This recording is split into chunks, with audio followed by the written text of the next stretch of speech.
What's going on, YouTube land? Just another wrestling podcast. Not that there's 30 million of them already out there. I'm Jay Money, alongside the Playboy of Coyotes, Gerard the Wolf. If you don't cut that crap out, Jay Money. I don't understand. You are the Playboy of Coyotes. How do you not? How are you still single? You need to be quiet right now, because I swear, I called Vince last week. The match is on.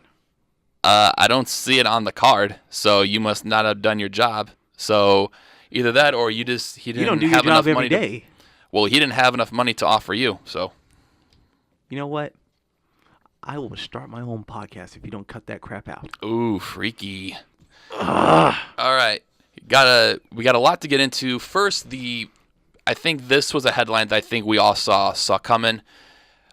Last night, Ronda Rousey was inducted into the UFC Hall of Fame. Well deserved, yes, obviously, exactly. because she started the women's revolution in the UFC. She was the woman on the planet. She was the first UFC women's champion. And had a very good undefeated streak. Yeah, she had a very good undefeated streak. But again, there were some times where people really got onto her just because of the quality of her fights. Because she was winning fights in under a minute, sometimes even under 30 seconds. Who gives a damn? That's actually great if you can win your matches quickly. Nobody else can do that. Mm-hmm. She just never lets people get out of the gate, but that's just what she does. Yeah. You can't get mad at somebody for doing that. Well, yeah, but I also think it also had to do with the lack of depth in her division, because they didn't really build anybody up kind of like how they did with Ronda.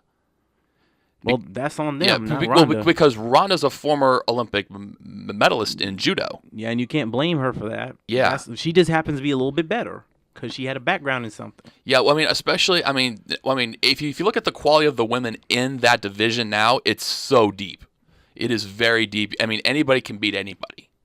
Where I think when Ronda was there, it was pretty much Ronda or the field. So, but now you can actually take the field now that Ronda has moved on to bigger and better things. But she deserves that. And, people are still going to mess with her because I guess all the trash talking in the past and all that stuff and her being overconfident, but that's past, man. Let her have this moment. Just leave her alone. Well, especially, she had the right to be overconfident. Exactly. Because that was just, when you're making women tap out in under in under 20 seconds. That was just sour grapes, I believe. That's just people just being sore losers about it. That's very unbecoming of most people. Well, I think the thing about that is, especially in today's society. If this was like in the 2000s or something, I don't think people would have a problem with it.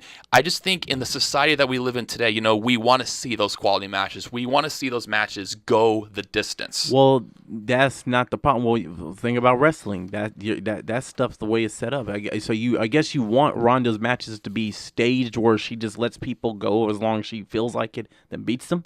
Yeah. That's what you want? No. It's realistic. You might beat somebody in under, what'd you say? She's had a lot of fights that have gone under one minute. She's had a couple that have gone under 10 seconds. She's just that good. That says a lot. If you can beat your opponents that fast, it don't even take you that long. But the thing is that people start to get bored with it when they start seeing it on a consistent basis. I understand. That I understand. But the problem is you got to think about who in that division gave her a quality fight. Nobody, from what I understand. I'm being honest. I never really Cyborg did watch it. Pretty much humiliated her the second time she came back. So I didn't watch a whole lot of it. I didn't never see too many. I gotta actually sit down and actually watch her fights before I understand. Yeah, she was just that good, and like you said, she was just that good. The other person, she was above the other person. Yeah. Well, all right. Well, congrats to Ronda Rousey inducted into the Hall of Fame. Well deserved. Ronda Rousey. Now let's transition over to Monday Night Raw. Was kind of up and down again. Exactly. They haven't had like a steady show where it was just consistent all the way through. Well, they always start they off haven't with, done that in a while. They always start off with the talking segment. They can't they can't just do like a normal wrestling. Oh no, they can never be like a normal wrestling show and just go into a match then talk. Every promotion is pretty much different. So yeah. And WWE's more variety. They're more entertainment-based than anything. Yeah. Well, we kicked off the night with Roman Reigns, not a surprise. Oh, Roman. But was confronted by Ziggler and McIntyre, which ended up leading into two... Later in that night, Reigns was supposed to team with Bobby Lashley to take on the Revival, but he didn't really care about the match. He wanted the match with Seth Rollins because that's against his Ziggler boy. and McIntyre. Seth is his boy. But it was supposed to be for next week, but he said, no, I want this tonight. So Reigns had to pull double duty. He's getting a big head. Yep. And then the first match, Curtis Axel defeated Matt Hardy. Now, we also got word that Bray Wyatt was injured in a car accident. I think I remember hearing that. I think it was the day before. I know there was a car accident involving Bray Wyatt. He was injured, so he wasn't able to compete or be at the show. That's unfortunate. And it is unfortunate. We wish him a speedy recovery. Exactly. And just when he was getting hot with Matt, this whole thing was. Yeah. It's always something happens. Something like that always happens when the guy's doing good and they're getting hot. Yeah. Always something happens. Yeah. And it went back to Curtis Axel mocking Matt Hardy. I don't know about you. I think this is kind of funny. It works for them. Because this is like the comedy team that I think Raw has been looking for. I mean, yeah, like they were kind of doing comedy before. As goofy as it is, it's just funny. Well, remember they were a part of the him and Bo Dallas were part of the Social Jobbers, which was a comedy faction. And the Miztourage. Yes, and they were comedy in that too. But yeah, they work as a comedy team. Yeah. They work together. This is what they needed to put them in this role. Yeah.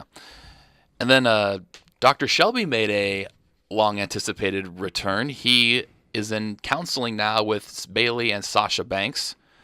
Do we really need these segments? Do you actually like that Bayley and Sasha are going to therapy? Like I said last week, it makes no sense because Bayley had one outburst with Sasha, and there's never been no indication. So storyline-wise, it makes no sense to do that. You can just have her. Kurt can just warn her and let it go, and she can attack her on Raw a bunch of different times, or put them in tag team matches. Yeah, this is just. But the thing is, I think we're getting tired of Sasha and Bayley kind of teaming up, and I mean, we talked about this in length last time. I didn't say team up. I meant like put them on opposite teams. We finally saw this side of Bayley come out. But how long is it gonna last? Like I said before, it might just to further the match, to create a match for Extreme Rules. Because I actually expected this side to come out during her little feud with Alexa Bliss last year. Nah, it wasn't there. I didn't see it. But I think Sasha, if there was one person to pull this side out of Bayley, it had to be Sasha. Because they're friends and there's a dynamic there that works. Yeah. I don't really see this going anywhere. Maybe it leads to Extreme Rules. I don't know. Maybe a SummerSlam match. I don't know. What are you talking about, the Bayley and Sasha thing? Yeah, Bayley Sasha. Honestly, I don't know. I think this Extreme, like I said, I think it's just there to further that, to create that match. So I hope that Vince says, you know what? We got something here. Let's keep going with this. But I doubt it. WWE, they never follow through with stuff like when something good falls in their lap, they never follow through. So it's a shame. We'll just take what we can get out of this. Yeah, exactly. Authors of Pain came back again. They're now on TV for the second straight week. Are they going to be feuding now with Titus Worldwide? Because they pretty much squashed them. I feel like they're trying to build a feud here for these guys. Yeah, but the thing is, I don't really see it going anywhere because I think that's the problem in today's WWE. They have no direction for most of their talent. Yeah, they have no direction. No one cares about the feud.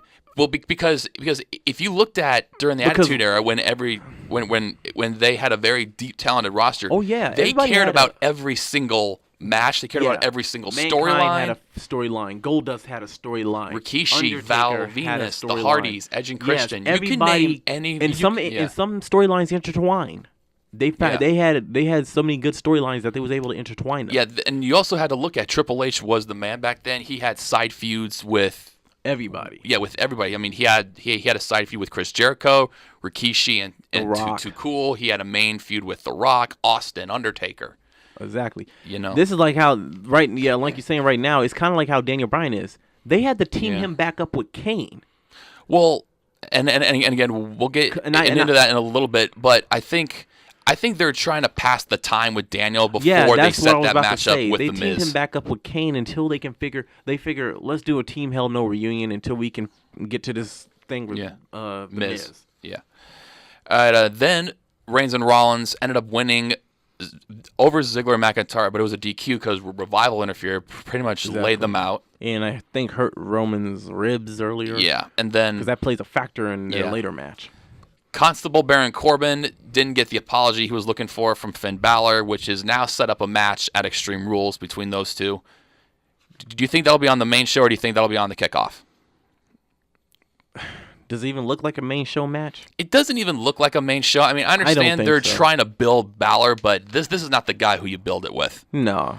I would put him in the IC title match. Yeah, I would put him in the IC title picture. This is probably a kickoff show match. Yeah. I hope. I mean, like, how many good matches are going to be on the actual card or the actual main show? Well, there aren't that. Well, I mean, there are some good matches. Obviously, the main event is going to be Lashley and Reigns. Obviously, do they got enough matches on the main show? I think they do. But if they do put this on the main show, you know, who do you put on the kickoff? Do you do the Raw tag title match?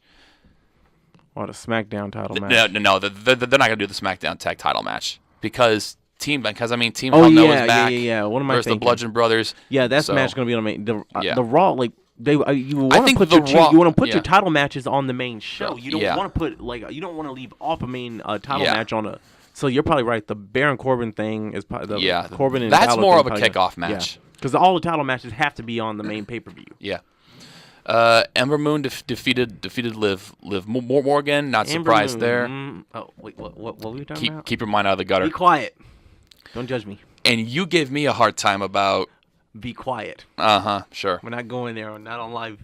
And then Roman Reigns' second match, he and Lashley lost to. Well, they defeated the Revival via disqualification. Lashley walked out, which led to the Lashley Reigns match at Extreme Rules. There was no surprise there. Do you think this will be just a straight up 1-on-1, or do you think they'll put Extreme Rules on it? Extreme Rules, because because there are only two matches so far on that card that are under Extreme Rules. You have the Bliss Jax rematch. That one's under Extreme Rules. Then you have the Rollins Ziggler match. That's a 30-minute Iron Man. But if you look at every other match, they don't really have anything extreme. Or do you think they're going to wait till Monday to build those matches and put some sort of stipulation on it? Probably so. They probably, I wouldn't do it last minute like they're doing it because that's the same week of the pay-per-view, but they probably are doing that. WWE's gotten bad about that, explaining stuff like on the week of. I mean, especially during the week of, because I think you have to name it like a few weeks before. Yeah, because they used to be good about that. They used to be good about telling us about stipulations for matches like weeks out, like 4 or 5 weeks out, and that way you'll be prepared for them, but you're getting them last minute. Doesn't really excite it or don't. You don't know how to feel about it. I mean, to me, it doesn't really make any sense. So, Nia Jax defeated Mickie James after Nia announced that their match is an Extreme Rules match. Plus, Ronda Rousey's going to be at ringside. Oh yeah, so she's going to play a factor. Her suspension is up that Wednesday, technically. And she's going to be there, and she's going to be playing a factor. We already know that's possible. She absolutely will. Strowman defeated Kevin Owens via a countout, which was I thought the end was actually pretty funny because Kevin Owens was trying to get out, didn't have his key. I think he left his keys in his locker room. He didn't want to go back, so he gets trapped in a porta potty. I think the best part about that was when Strowman knocked on the door and he answered it in a girl's voice. That I thought was funny. Yeah, bro. Strowman is really good on the mic. Yeah, I'm not gonna lie. I kind of thought, how is this guy gonna do on the mic? But he's been knocking it out. Oh yeah, he actually has charisma. There's no denying it. He has charisma. Well, he also has a little bit of comedy in him too. That's good though because he can play that role. Vince. I thought the funniest thing he did was either this or when he had like that big cello that he was playing when he had his little mini feud with Elias. That's probably my favorite thing that he did. Yeah, he sung out "Get These Hands." He actually had a pretty good voice. Oh yeah, I was surprised. Like if they ever if WWE ever does an album, let that man sing let that man sing for real. Yeah. Then 24 hours later, we had SmackDown Live. Team Hell No got back to their old roots, which was I love the banter. You still believe Daniel is still the weak link? These two have comedy together. These two are comedy gold. Exactly. These two are comedy gold, but Daniel still thinks Kane thinks he's the weak link. Yeah. But they were confronted by the Usos, and they had a match later on that night. Now, if the Usos won that match, they would be added to the match. Which they wasn't going to do. They're not going to try to add a third team. They're going to center it on Daniel. This is right now your hottest thing on SmackDown. Yes. Jeff Hardy, who will be facing Shinsuke Nakamura at Extreme Rules for the U.S. title, he had an open challenge. And hold on, what is this about Nakamura being bit by a dog or something? Yeah, I think that was the reason why he was because they were supposed to wrestle, I think, last week, but that didn't end up happening, and so Eric Young came in. So explain this about this dog thing, because I heard about it, but I don't know the details myself. I don't really know it. I don't really know about it myself. A police, like they said, a police dog or something. It was something like that. I know he got. How did that even happen? He got bit by a dog. Who knows? Maybe he was at like an autograph signing or something. I don't know. We better look into. You'll have to look that up in order to see. I think we both should, so we'll both have the same information, because I'm kind of curious about that now. Take a wild guess at who answered the U.S. Open Challenge. The Miz. Yep. Miz came out. Of course. Like, how long are they going to keep this up? They did the IC thing. So those titles just going to have open challenges all the time, whoever gets it? I think it depends on who gets it. Guys. If it's a heel that gets it, I don't think they're going to do it. If it's a U.S., now if it's a baby face, then they have to have it. AJ's done the U.S. thing. Now Seth's done the IC thing. Cena started it. Yeah, he's the one that started remember it. This. Cena started it. It's almost like a gimmick now with these Bobby Roode was a face. He also did it. Jeff Hardy's got it, and then he did it. It's like a gimmick though right now. This whole open challenge thing. Of course, it's almost. I kind of get the reason behind it. It's kind of like a good way to put the title. You want to make those titles relevant again, because again, I think it started when the Miz snapped at Daniel Bryan, because if you watched his photo shoot show on the WWE Network, he basically snapped, not only in the face of Daniel Bryan, but it made for good television. Yeah, like I feel like that with them doing that it also opens up the doors for anybody just to win the title if they want to take it off, because you have that opportunity there, because hey, you want to put this title on the guy, U.S. challenge, take it off of him and put it on someone else. Yeah. And then Sanity, there was a 4th of July a 3rd of July pancake eating contest with the New Day, but they were attacked by Sanity. That's going to start a feud. Exactly. Which I actually like that. I think Sanity and New Day, I mean, they're polar opposites. Exactly. So, just like how they were with the Wyatt family. Yeah. Well, I think their best feud was obviously with the Usos. That one was hands down their best feud ever. Oh, yeah. Asuka and Ellsworth, Battle of the Sexes, went to a double countout. After she didn't chase Ellsworth around the whole entire arena. That man can run. Yeah. And so can Asuka. But we found out that next week is going to be a lumber... Jill. Paige technically said lumberjack, but according to the rules, it's lumberjill, because women are going to be around the ring. Yeah. And then, can I just say, I've been noticing Paige keeps on touching Ellsworth's arms. He's probably just teasing him, making fun of him. I'm messing. I'm just playing around. I know. I know what it is. AJ Styles. Could that lead to another storyline down the line? Who knows? Quickly, AJ Styles defeated Aiden English, but after Rusev attacked him, Becky Lynch, still on her roll, defeated Peyton Royce. They're going somewhere. I'm liking where they're heading with Becky. I'm liking it. Yep. Do you think it's going to lead to a heel turn on Becky? Yeah. I don't know. She beat 2 different heels. So I think she is due for a heel turn. Because if you think about it, all 4 of your 4 horsewomen are baby faces. Sasha's slowly turning. Yeah. But I think you got to have 2 heels, 2 faces. Because Charlotte and Bayley are obviously your faces. Sasha Banks could be your heel, but I think Becky Lynch could be a hot heel. Yeah. She was a heel in NXT from what I understand, I believe. Well, I think maybe when she started, then I think it kind of changed. And then I think she was a face. I think she was a face. Then she slowly became a heel. Yeah. Or was that Charlotte? No, Charlotte was a... No. Sasha was the heel. No, I think Sasha was a... I'm not sure. I have to go back and look. I think Sasha was a baby face, and then when she got to Well, she started as a baby face, but then when she turned into the boss, then that's when she became a heel. Yeah. And then Team Unknown defeated the Usos. Not surprised there. And then the Bludgeon Brothers came out to confront them. A stare down. I'm actually liking that match. That's gonna end up being the best match that we see.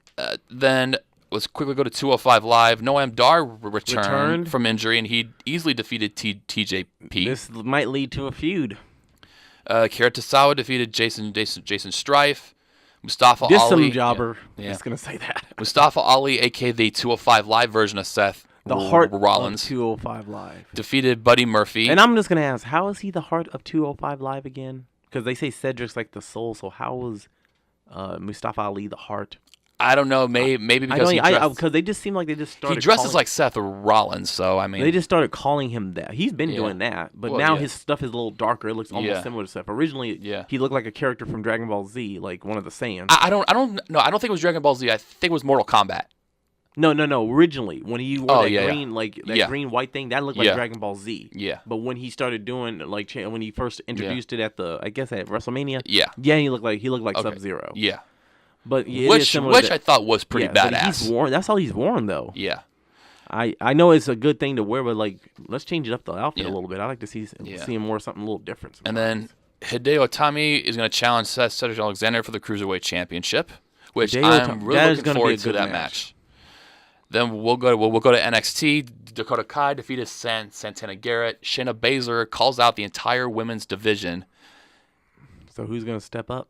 Who do you think should be the next challenger? She could go with Nikki Cross again because they don't got nothing for Nikki. That might lead them going back at it again. Yeah, but what kind of match do you think they're going to have? A submission match? Or do you think it'll just be a regular one-on-one match? It could. Well, no. Since it's Nikki, do you think Shayna gets called up?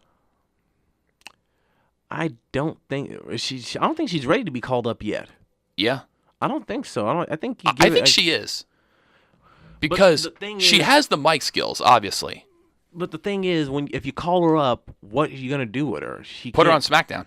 Yeah, but who would she feud with, and wouldn't she not Charlotte? be more intimidating and stuff, and be doing exactly what she did in NXT? Well, here's the thing. If you think about it, if you put her on SmackDown, you got 2 of the 4 from the WWE's 4 horsewomen there. You could have her feud with Charlotte because then that's going to conflict Ronda Rousey as to say whose side are you on. Then you got Becky Lynch in there. You know who's the other one. Okay. So I mean you can really go with those, because but basically if you put her on Raw, then you're going to have a conflict of interest here because Raw's got a lot of women's talent on there. That they're kind of lost in the shuffle. Yeah, but then there is a built-in feud there with the 2 horsewomen factions. So there is that built-in feud. They're trying to build to that because Jasmine Dukes is signed with WWE. Well, so did the other one too. Yeah. Both of them are now reporting to the Performance Center. Yeah, so eventually they're all going to be on the main roster, and eventually they're going to do that 4 horsemen. I mean, I said horsemen. I meant 4 horsewomen feud at some point. They're going to have a match at some point. Do you think it'll be Survivor Series or WrestleMania? For what? The 4-on-4. I would like to see that Survivor Series. It could be, but does it not look like a WrestleMania caliber match? I mean, it does have that WrestleMania feel to it. If Vince feels that it's going to make more money at WrestleMania, he's going to put it on that card. I think it makes more sense at Survivor Series because of the elimination. Yeah, because of the elimination feel. Yeah, because of the elimination feel to it. The Mighty defeated Otis Dozkovic. I think I said that right in a handicap match. Otis Djokovic, I think. I think that's how it said. Velveteen Dream defeated Chris Jack, which ended up leading to an EC3 Velveteen Dream stare Donovan down. Jack in Ring of Honor. And the main event, Johnny Gargano crushed EC3 of the more vicious side. He even said Johnny Wrestling is dead. Another thing, Johnny, like I said before, it mirrors what went on with Sami Callihan and Eddie Edwards. Yeah. See how when Eddie moved on to Tommy Dreamer and lost his mind and went on to Tommy Dreamer. Yeah. Look how Gargano's acting now. It seems like WWE is mirroring that a lot. Yeah. But out of the 2, the one that seems like it's the more vicious stuff is with Eddie. Mm-hmm.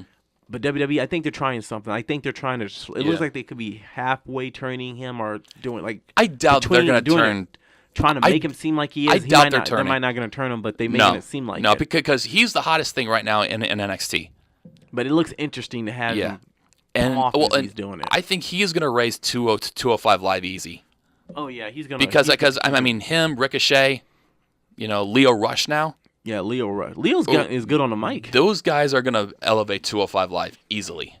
That's what it needs. Yep, and then we just found out July 25th, Aleister Black will face Tommaso Ciampa for the NXT Championship. Do you expect Johnny Gargano to get involved in this match?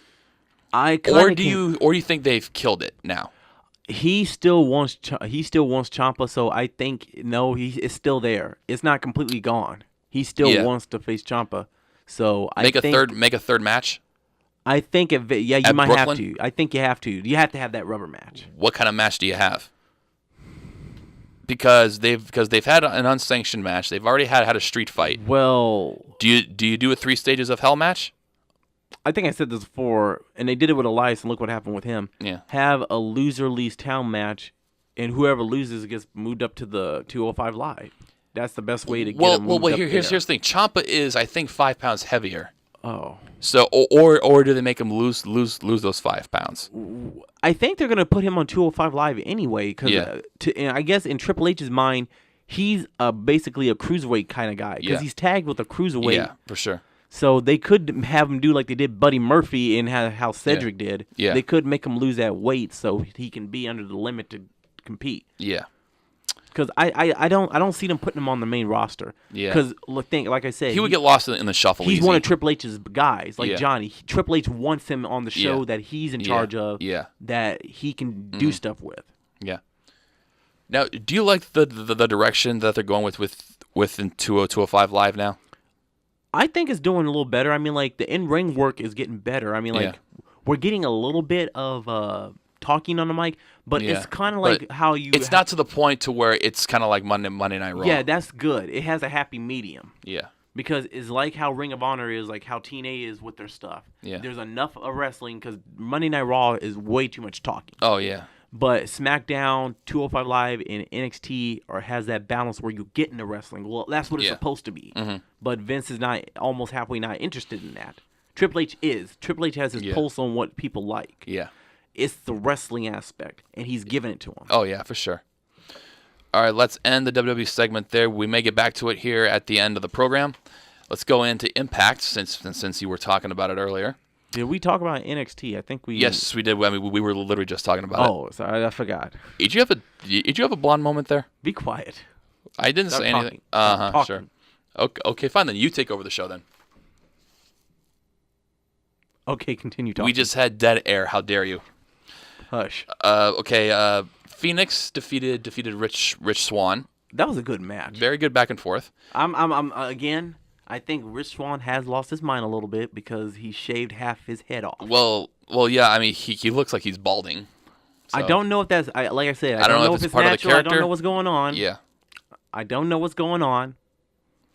Now, but I did like the match. Yeah, but now after the match, Jake and Dave Crist, they were going to take Phoenix's mask off, send a message to his brother. But Pentagon Jr. came out, but it was actually Sami Callihan. Yeah, and I looked at him and and he attacked him like, you know what? This is Sami because he ain't gonna. Pentagon's not getting that mask back. I could already start to tell. Pentagon didn't get that mask back like that right away. Yeah, that's Callahan ended up on that mask. Killer Cross, who you were talking about before we came on, he defeated Falaba. And beforehand, I want to say this: that when they showed him backstage warming up, he was forearming a brick wall like hard, like. I'm like, this guy can really kill somebody. I was going to say, I'm surprised he didn't break his arm. The dude, like, maybe he's trained where he can do that, but they did have Muay Thai fighters that I guess used to kick little trees and kick boards and break them.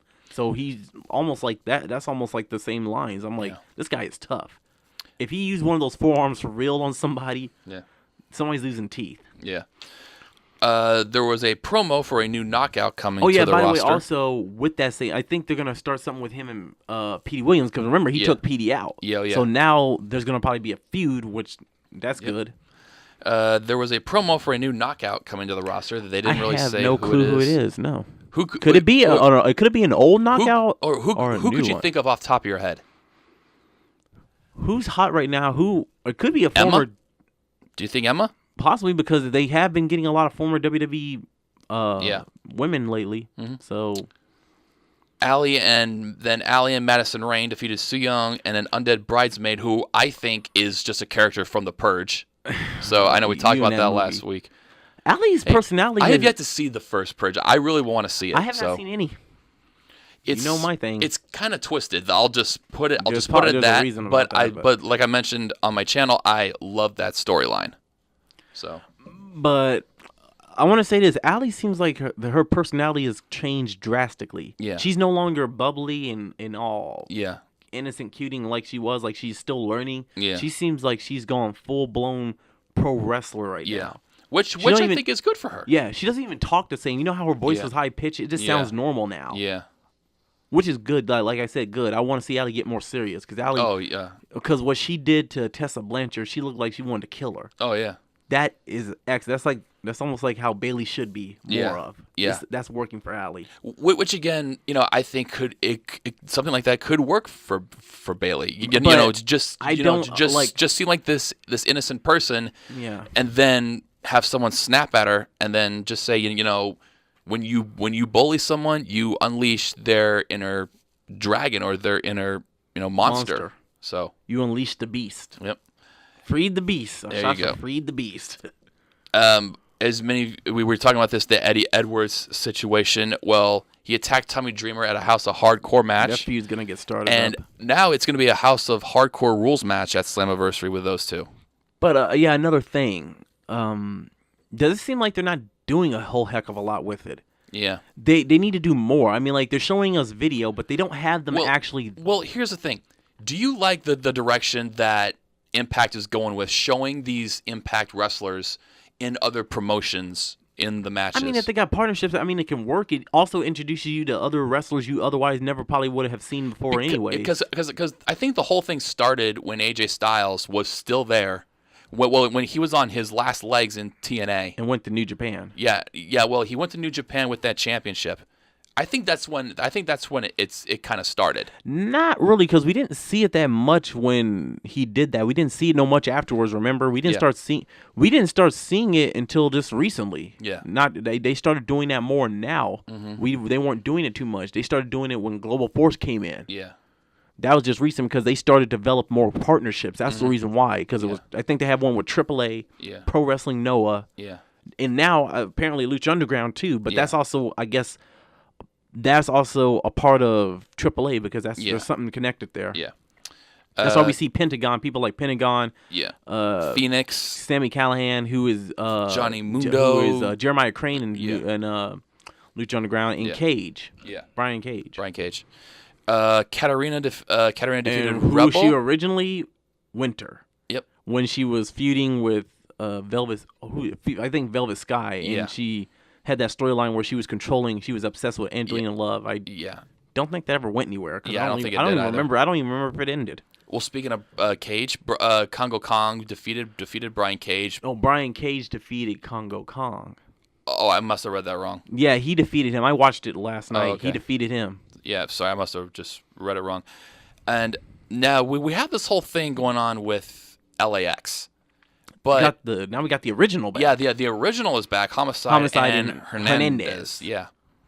So, but was King a part of it at some point? I think he was, because I don't remember. So, I watched. I don't remember him. Maybe I missed him. I think a feud going on, between the original and the new LAX, I think is going to be good. Yeah, that's going to be good. That's going to be great. Yeah.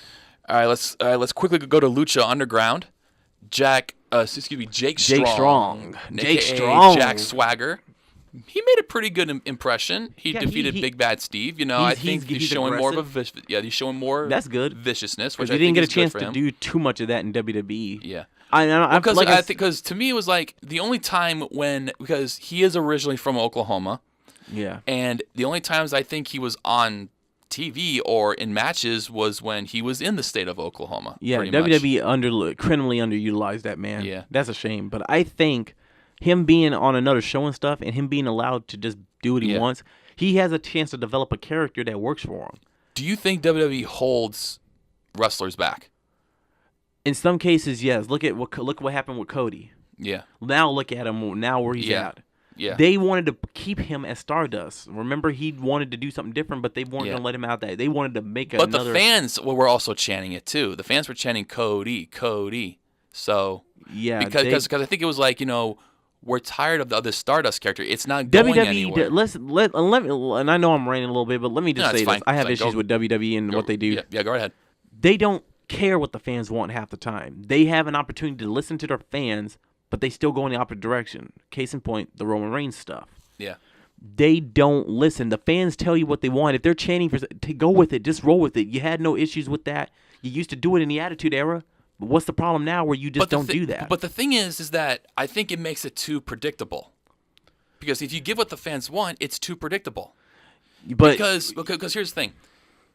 At WrestleMania, this past WrestleMania, there was a massive heel turn. And who did we all suspect it was going to be? Roman Reigns. We didn't expect Shinsuke Nakamura to turn heel. When he low-blowed AJ, you could see half of the people in that audience were like, what the hell? Exactly. I kind of get what you're saying. Yeah. I mean, but at some point, you're going to have to do something with that. Which to me, it was like, speaking of that building where it was in, you had WrestleMania 30, with the whole Daniel Bryan, saga. Which, again, the fans wanted it, they got it, but yes, it was a great story, a great thing, but to me, it just got too predictable because it was like we all know Daniel Bryan's going to win at WrestleMania 30. I mean, where is that shock factor? But going back to the Roman thing, the only reason that fans don't like it is because it's getting shoved down their throats. Vince is adamant about Roman being the guy, and he's doing all he can to push it. It's just not natural. It's not looking. It's that he already was doing that with Roman. He's getting the John Cena treatment. That's the problem. That is, you can't do that. I mean, you could try to make it unpredictable, but Vince is not allowing that. Yeah. He's making it to where it's predictable and where the fans resent it. You can't do that. Yeah. Well, also too, you got to think we're living in a different era now. I know. Because now you have all the dirt sheets and everything. Everything's leaked online now. Now, you can't even make it, either you roll with it or you try as hard as you can to make it unpredictable. But honestly, I think the fans, I don't think they care too much about the predictability of it too much right now. I think they just want things, though. I know that fans shouldn't be like this. I just think they want things their way. I know. But the thing is that you're not going to get your way because it's going to be too predictable. You want that shock factor, then stop chanting for what you want. And yeah, I guess you can see your point there, but also stop ruining the show with some of the idiotic chants you do and stuff. Again, I mean that's what makes the show fun. Yes, but then there's sometimes where it gets really out of control. Again, aka the Raw after WrestleMania. You can't control what the fans say, or the Raw after SummerSlam. So because that's what the fans are gonna do because they were chanting. They were chanting some pretty crazy things. They were doing waves during matches. They were playing with a beach ball. Yeah, playing with a beach ball, doing all this crazy stuff. And it's like, how do you control that? I mean, you can't have Vince McMahon go out and say, all right, I'm canceling the show if you guys don't do this and Vince this. Would never do that. He'll lose out on so much cash. Yeah, because I think that's the problem we're having now is that fans want what you want, but you're making it too predictable. I guess when you say it like that, I guess I gotta agree with you. Yeah, there's just gotta be a happy medium where, but you also gotta give them a little bit of what they want. You gotta make it work. Yeah, you gotta make it work. Yeah. Oh, we got off on. We were on Lucha Underground. We got off on. Hey, it was a good conversation. I just had to say that because, on occasions, I have so many issues with what WWE does. Oh yeah, for sure. I don't know if this is true. Well, here's the thing: you can't name one. You can't name one wrestling fan that has an issue with WWE. Well, because it's so obvious. I think Alberto, he was in a shoot interview, and I think Alberto Patron talked about this. Yeah. They change out writers, I think, every other week almost. I think they constantly have different writers. Yeah. That's also what throws off these storylines. Yeah. Different writers working on it. Yeah. The original writer could be probably working on it, and then they get let go or something, and a new one comes in. They might either go in a different direction or mess up the original writer's idea, and it might not be as what we thought it was. Yeah. So that constant changing of direction and stuff and what WWE does messes up some of these storylines and it ruins it for them. Yeah, because there was an interview done on What Culture Wrestling that Daniel Bryan said that he has no faith in creative, which I'm kind of I agree with. It was actually not a surprise. Because creative doesn't know what they're doing half the time. They change direction so much, or they change the creative team. They change writers, and WWE has a slew of team. They have an army of writers behind them. Yeah. All right. Johnny Mundo and Taya defeated Daga and Cobra Moon. Is it just weird? Does Cobra Moon kind of sound a lot like a porno name? Are you seriously? Oh, come on, man. Well, I know. I'm just saying. I mean, Cobra Moon. It's like No, Cobra Moon sounds like an anime character. yeah. It sounds like a character from Pokemon or something. One of those shows like that. Matanza Cueto defeated Mr. Pectacular, who, if you remember him in TNA. Jesse Garters. Yep. And he was on Big Brother at one time, I believe. King then he basically killed him because he sacrificed him. Pretty much. King Cuerno defeated Chavo AKA Phantasmo, if you watch him on TNA. Defeated Chavo Guerrero. Legendary Guerrero. Lie, cheat, we steal. Well, all right, that pretty much does it for that. What do you say, or do you have another rant you want to go into? I thought you had like a countdown. You don't have one? I was trying to introduce you. You didn't give me time. All right, go ahead. All right, we're gonna do a countdown here. This is brought to you by thesportster.com. Any article you can think of from sports to MMA, you got it. That is thesportster.com. This is by Ben Fisher, who has put a countdown 20 WrestleMania 35 rumors that will make the fans walk out. Speaking of, when we were talking about being frustrated with WWE. Well, here are 20 things that he says about WrestleMania 35, the rumors that will make fans walk out. Are you ready for this? Let's go. All right. Number 20, a low card status for Daniel Bryan. Oh, that will just make fans riot. That will make fans riot because that will actually get you hurt. Because before he was thrown into the Team Hell No thing, he was stuck in a feud with Big Cass, which really didn't really go anywhere. And got Cass fired. Yeah, and Cass is now gone. But it kind of seemed like it kind of seems like they're slowly ascending him back to the top. But the only reason that I think that is that I think they're saving the Miz feud for SummerSlam, because if you're going to drag this on to WrestleMania, we're going to get pretty exhausted. It's like, just give us, because now that Daniel Bryan's cleared, we finally want to see this match happen. But yeah, you got to do something. But you got to do some things with them. They're not even doing stuff half the time. Well, these two are magic. These two are gold together. Yeah, as much as they despise each other in real life, In real life.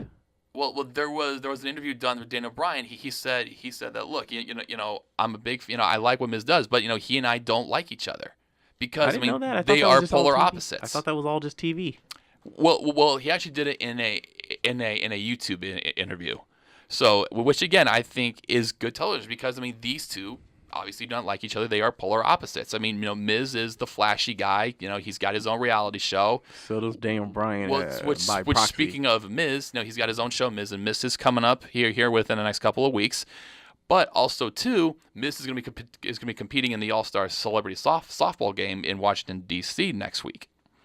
So to me, it's like you have two polar opposites. Because Bryan's a little bit more humble, a little bit more reserved, and a little bit more quiet. Yeah, not only that, but Bryan cares more about what goes on in the ring. Because remember, but before the Miz exploded on him, when Bryan was general manager, these two were gold together. We were always wondering if Bryan can get cleared again.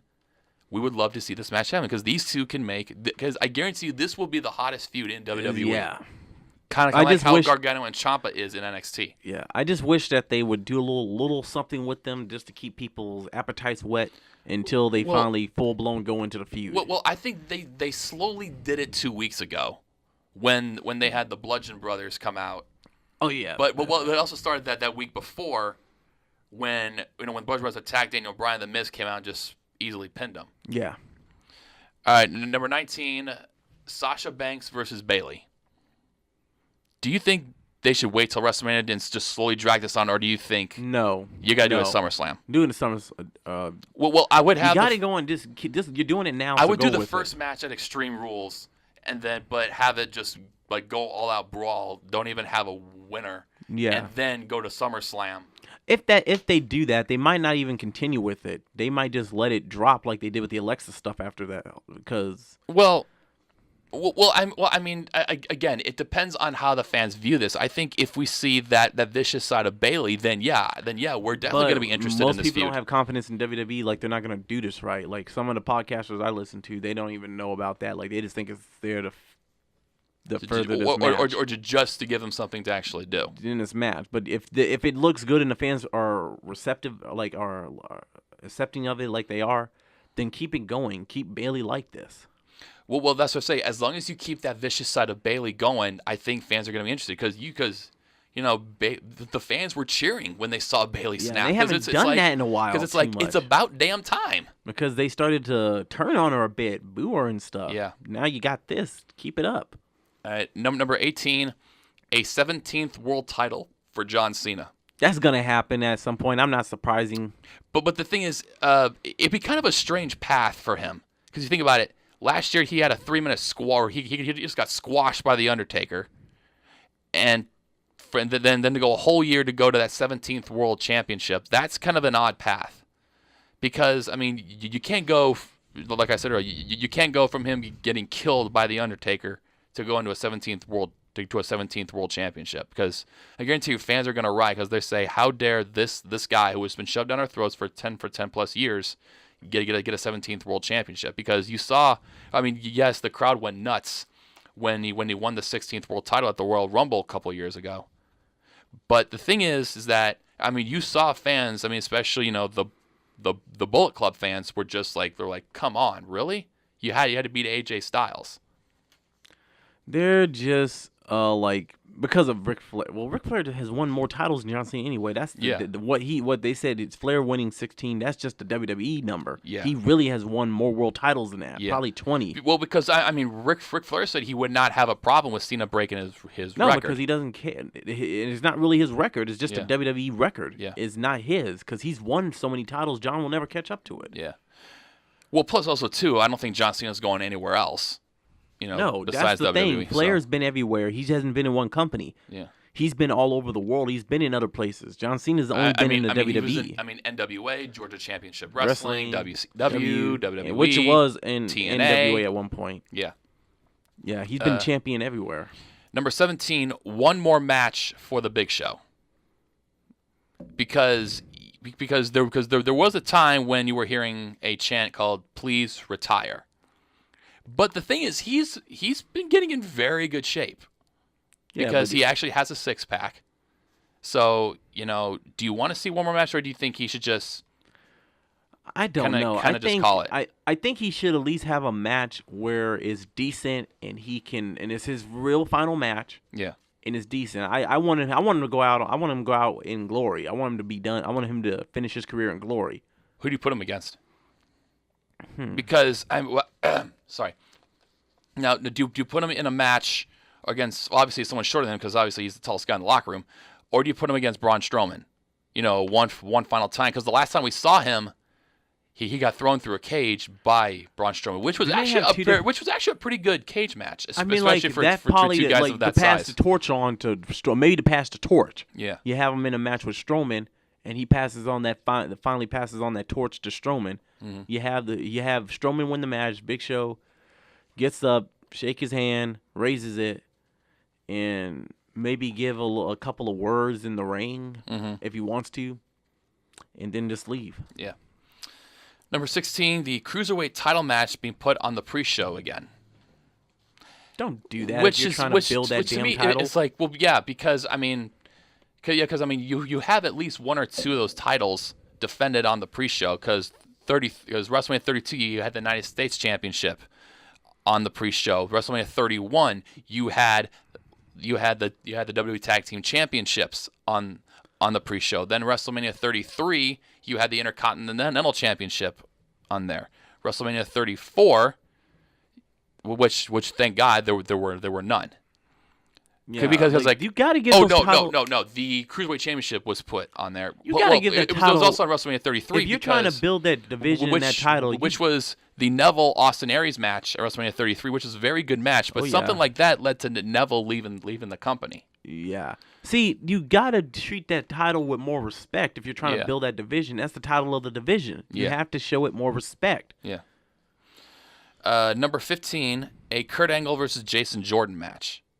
I don't think no one will walk out on that. Well, especially if Jordan's the heel. Well, Kurt Angle has kind of lost a few steps because it kind of looked like it in his match with Ronda Rousey against Triple H and Stephanie, I mean, it did look like he lost a couple of steps. Well, Didn't in TNA. Well, because fans have been rejecting the Jason Jordan babyface push. I mean, you've been seeing it. We might get a heel turn. They won't reject that. I think a heel turn could work for him because he is getting booed. So this would be a good thing for Jason Jordan. Vince gets stubborn and says, "You know what? No, we're gonna keep him babyface. We're gonna do him like we're doing Roman. Let's not do that, Vince. Let's not do that." Yeah. Number 14, Triple H's Hall of Fame induction. They're not gonna walk out on that. They're probably waiting on it. Well, they're probably waiting on it. But it seems like the fans are gonna expect it either way. Because, not only is he a Grand Slam champion, a 14-time WWE champion, now he's an executive vice president. He's in charge of NXT 205 Live. It just seems like it would be predictable, or that, that we've seen this coming for quite a long time because of who he's married to. So yeah, but they haven't done it. They put almost all of the. Or do you think they're gonna hold off on it? They put all the other members of the clique in there. I mean, I'm waiting. I'm waiting on it. X-Pac still hasn't been. Well, he's not going in there by himself because X-Pac. They're not going to probably put him in there by himself unless they feel like it. No. They have put other people in there, but they might. I mean, he's definitely going to headline one of them. Yeah. I mean, whenever that is, he is definitely going to headline it. Who is X-Pac? No, Triple H. Like X-Pac ain't headline. No. X-Pac will probably be like the first one to actually go in on the show. Well, on the actual Hall of Fame show, how they introduce people, certain order, I think X-Pac will be the first one. Okay. Number 13, the two different battle royals. You have the Andre the Giant and the. Well, I just think it was the. Well, I think it was the women's battle royal. It was Fabulous Moolah, but then that whole controversy there. Yeah, some pretty dirty little liars came up. So liars, or some pretty little lies. So, but yeah, they probably. Yeah. Who knows? Who knows? Well, do you stick with the one, or do you go with the two, or do you just end them all completely? Does people even want to see these? Well, the Andre one made a lot more sense. Well, the first one did, but ever since then, people really haven't done much there. Because you look at Cesaro, he had a little bit of a push, but then it died off. Big Show didn't really go anywhere. Baron Corbin, he's got a little bit of momentum. Mojo Rawley. That's really almost the way just to fill time now and just to give everybody something to do. That's really what it's been used for. I mean, Mojo Rawley hasn't done anything. He's trying to do something now. But it ain't really working. Matt Hardy, he's got a little bit of something going because, especially now that he's teaming up with Bray Wyatt. And then in the women's one, Naomi, you don't really see her on TV much. Yeah. I mean, I don't know. WWE, it's like they're just throwing stuff at the wall trying to see if it sticks. Or is this an only way to get pretty much your whole entire roster on the WrestleMania card? At this point, that's how I view it. It's just a way to give everybody something to do. Because remember, it started at WrestleMania 30 because they had all of those matches, plus you had the Battle Royal, that filled up, you had the Andre the Giant Battle Royal that filled up the whole men's roster. Then you had the Divas Championship match when AJ Lee was still there. You had all the Divas pretty much on the roster go after it. So... number 12, any current WWE superstar that is jobbed out in a skit. Kind of like what Elias did at last year's WrestleMania when he got taken out by John Cena. Yeah, I think that's not something they need to be doing. Yeah. Fans are not going to like it. Yeah. Number 11, Kevin Owens versus Sami Zayn for the 1 millionth time. Because, we've seen this before plenty of times, especially, when these two went at it. I think it was like Battleground or something, or it was one of those. That was arguably like one of their best matches when Sami Zayn was still a face.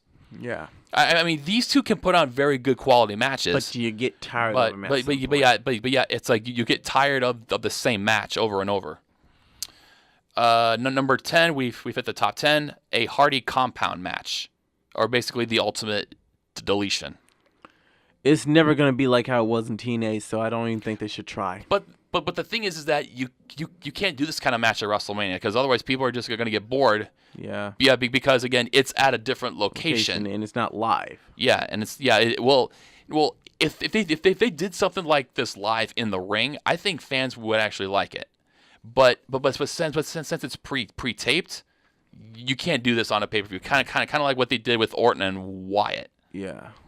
They're not probably going to make that same error again. Mistake again.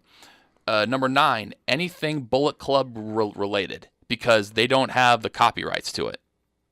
Of course not. They're not going to start that crap. I mean, no, it's just that the fans, I mean, they're not going to be opposed to an AJ Styles Finn Balor feud, but you just got to do some original storytelling to it, even though the fans already know that these guys are members of the Bullet Club. They can talk about how they were members. They done that on other wrestling shows. They talked about how people were. They dragged feuds that took place in other promotions over to the promotions that new promotions. So they can do that. They don't have to reference Bullet Club. Yeah. They can say like AJ, like, you know what, we were a part of that old faction in Japan, but I took over. I was the leader. Yeah. Number 8, a CM Punk return. We're never gonna see that. Well, even though we're not going to see it, but again, I mean, it would. I think the speakers might. The fans want it. I mean, that'll be maybe one of the loudest pops you'll ever hear. Yeah. But do you think the fans are really going to But do you think the fans are going to forget that he actually quit? Like, he actually walked out. So, do you think the fans could forgive him for that, or do you think they'll just let bygones be bygones? I don't think the fans give a crap anymore about that Harley right now. Yeah. Some might, but then again, isn't the overwhelming majority of them wanting in favor of him coming back? Well, they are chanting his name quite often. They don't care about that no more. How many years has that been? Like 4 or 5 or 6 now? It's been at least 4 or 5 because his last. He left it in 2014. Well, because his last match. He had a match against Undertaker at 29. So that was his last WrestleMania match. So I think the fans will be receptive. I don't think they care anymore. They probably just want to see him in a ring again. Yeah. Number 7, Triple H versus Batista. We're not getting that because of the way they acted with Batista. Well, especially around the time of WrestleMania 30 when he was supposed to win the world title, but since he's playing Drax on Guardians of the Galaxy, and they missed a chance to do something with that. They could have promoted that stuff and had done something with it, but they just laughed in his face about it. Yeah. Number 6, the return of Hulk Hogan. I think the fans would forget. By now, I think the fans... Do you think they would forgive, especially that racist rant that he went into and everything, and all the bigot words that he said in there? I do not know. I mean, obviously, in your instance, would you forgive him? I honestly, I think Hulk's I do think Hulk Hogan is full of crap most of the times with the stuff he says. Yeah. He isn't the quote-unquote good guy we think he is. Yeah. That was just a character. Mm. But he's human like the rest of us. I mean, like, he said this. I know it was bad, but how many years ago was that? That was back in... It was a while ago. It was a long time ago. Has there been evidence of him saying anything like that since then? Not that I can recall. Well, he had that whole Gawker scandal and all that. Yeah. So I mean, like, I think he does need to apologize a lot. You can never apologize enough for saying that. Oh yeah. You can never apologize enough. But I am willing to, as a person, I am willing to give Hogan another chance. Mm-hmm. That as long as he knows what he said was really, really wrong, mm-hmm. and that he makes every effort to make up for it. Yeah. Because that, in people's minds, that can never, ever be forgotten. Oh, yeah. But in time, maybe it can be forgiven. Mm-hmm. But it will take a lot of time. Yeah. Number 5, Lesnar versus Lashley. Didn't I used to talk about this a lot? Well, a lot of people are seeing this as like the Goldberg feud. Like, they didn't really have any good quality matches. Like, it was just more like Goldberg kicking his ass in under 2 minutes and then eliminating him within 10 seconds of him going into the Royal Rumble. And then basically just spearing each other, suplexing each other. Do you remember what I said about if they did this kind of thing, what I would want it to be like? Mm-hmm. Both of them did MMA. Yeah. You have an MMA match. And then you have another match in the ring. But I know that's not going to happen, but that's how I picture it happening. Well, because it is rumored that Lesnar is going to drop the Universal title, at SummerSlam, but before his contract expires. Hopefully, because he held that thing on. He'd been holding on to that thing forever. Yeah. Number 4, a Shield triple threat match. Haven't they had one of those in NXT before? No, it wasn't NXT. We saw it at Battleground 2016. When AJ. Not AJ. I remember seeing something on YouTube. Like there might have been a video of them wrestling like that somewhere else before. It probably happened somewhere else, but The thing is, Like, maybe I mean, we already saw this in 2016 at Battleground when Dean Ambrose was WWE champion. Oh yeah. And that was the introduction of the Universal Championship. Number 3, any match involving the Undertaker. Because at this point, this is enough. Yeah. Undertaker, you done enough. You done a service to your company. Now, Russ. Yeah. Number 2, Braun Strowman as a headliner. I can see that. Yeah. Well, do you think the fans will get over all of the feats of strength that he's done, especially above lifting over trucks, ambulances? I think they need to stop. Well, they probably would if they quit doing it. Mm-hmm. If WWE doesn't do it no more and just have him beat the crap out of people like they're supposed to. Yeah. Because the feat of strengths are cool. Yeah. But after a while, they get ridiculous. Like, turning over a semi truck, that's a little bit of a.